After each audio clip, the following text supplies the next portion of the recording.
Hey guys, it's Miss Elgato here. Welcome to my channel. In this video, we're going to focus on adding and subtracting radicals.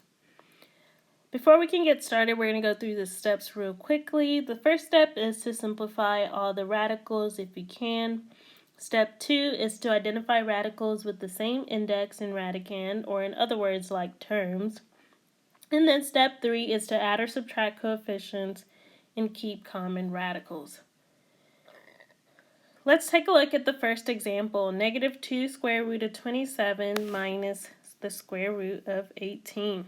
So I'm going to simplify the radicals if I can simplify them. So we'll start with the square root of 27. If I'm breaking that down, I can break it down to the square root of 9 times the square root of 3, because 9 times 3 is 27. And then I'm just going to bring down the negative 2 because I'm going to have to multiply that. And then I can look at the square root of 18. I can rewrite that as the square root of 9 times the square root of 2 because 9 times 2 is 18. Then I can break down the square root of 9. Those are both perfect squares. So this becomes negative 2 times 3 square root of 3 minus 3 square root of 2. And then negative 2 times 3 is negative 6. So this becomes negative 6 square root of 3 minus 3 square root of 2. And I can't actually subtract the coefficients because my radicals are not the same. And so this is my answer. Let's look at the next problem. Number 2. 2 cube root of 128 minus 5 cube root of 8. So I need to break down the cube root of 128, and I can rewrite that as the cube root of 64 times the cube root of 4. So this becomes 2 times the cube root of 64 times the cube root of 4. And then the cube root of 8, that one is a perfect cube, so that just becomes 2. So minus 5 times 2. And then I can break down the cube root of 64. That is a perfect cube, and the cube root of 64 is 4. So this becomes 2 times 4 cube root of 4 minus 10. And then 2 times 4 is 8. So this becomes 8 cube root of 4 minus 10. And that is my answer. Now let's take a look at number 3. This one's a little bit longer, and I have to pay special attention to all my radicals to make sure that I am combining only radicals that have the same index and same radicand. So let's break down these radicals if we can. The cube root of 48, the fourth root of 48, sorry, I can rewrite that as the fourth root of 16 times the fourth root of 3, because 16 times 3 is 48. So this becomes 7 times the fourth root of 16 times the fourth root of 3. And then my next one is the cube root of 24. I can rewrite that one as the cube root of 8 times the cube root of 4, because 8 times 4, times 3. Oops, getting ahead of myself. 8 times 3 is 24. And then lastly, the cube root of 81.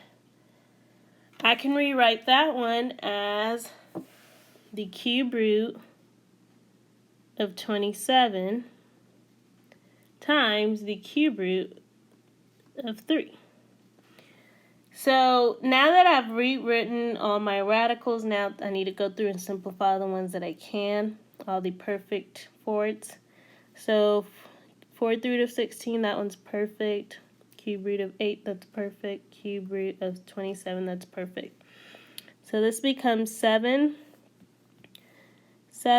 times the 4th root of 16. And the 4th root of 16 is 2. So 7 times 2.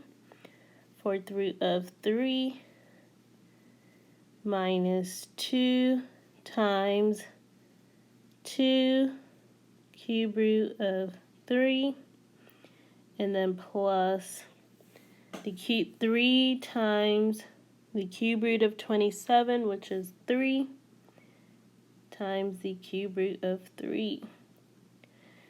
And then now I can simplify by multiplying. 7 times 2 is 14, so this becomes 14, 4th root of 3, minus 4 cube root of 3 plus 9 cube root of 3. And we want to pay close attention here because we can only add or subtract the radicals that have the same index and same radicand. So in this case, the only two that I can put together are these two because they both have the same index and they both have the same radicand. So let's go ahead and do that. And we're just going to add or subtract the coefficients. So negative 4 plus 9 gives me 5. So my final answer becomes 14, 4th root of 3 plus 5 cube root of 3. And that is my final answer. That one was a little bit longer. I had to pay attention to the index for all the radicals and the radicands. Let's take a look at another example. Again, this is another one that's just a little bit longer. Process still the same. This time we have square roots and cube roots. So let's break down all the radicals first. The square root of 54, I can rewrite that as the square root of 9 times the square root of 6. The cube root of 125, that one's a perfect cube. That's just 5. I can rewrite the square root of 96 as the square root of 16 times the square root of 6. And then break down all my perfect squares. So I see square root of 9 and square root of 16.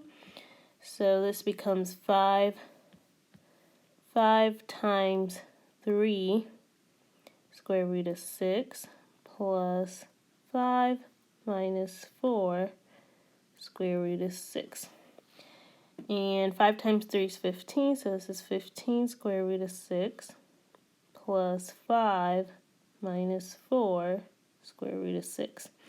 And again, we can only combine these two because they have the same radical and radicand. They have the same index and the same radicand. So 15 minus 4 gives me 11. So my final answer is 11 square root of 6 plus 5. And that is it. Let's take a look at one more example. This one has variables involved in it. Steps are real similar. Break down the radical first, the number. So the square root of 72, I can rewrite that as the square root of 36 times the square root of 2. And then I'm going to look at my variables. I need to divide my exponents by 2 because that is the index for square roots. So 4 divided by 2, actually they're both even and they're both multiples of 2. So I'm going to go ahead and write them in here first before I go ahead and divide. So whenever I divide now these exponents by my index, so I can simplify this first radical. This becomes 6 times x squared y to the first square root of 2. And then I didn't have to do anything with this second radical, or second part of the expression, so I'm just going to bring that down to put it with this one. So 7x squared y square root of 2.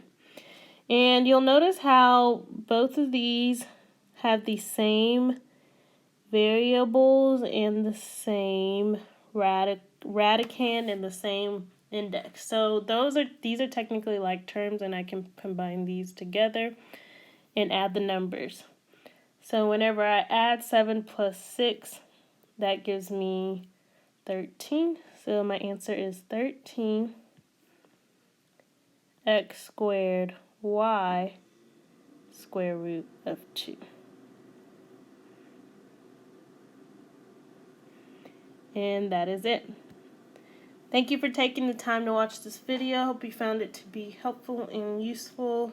Be sure to subscribe so you can keep up with any new videos that I post.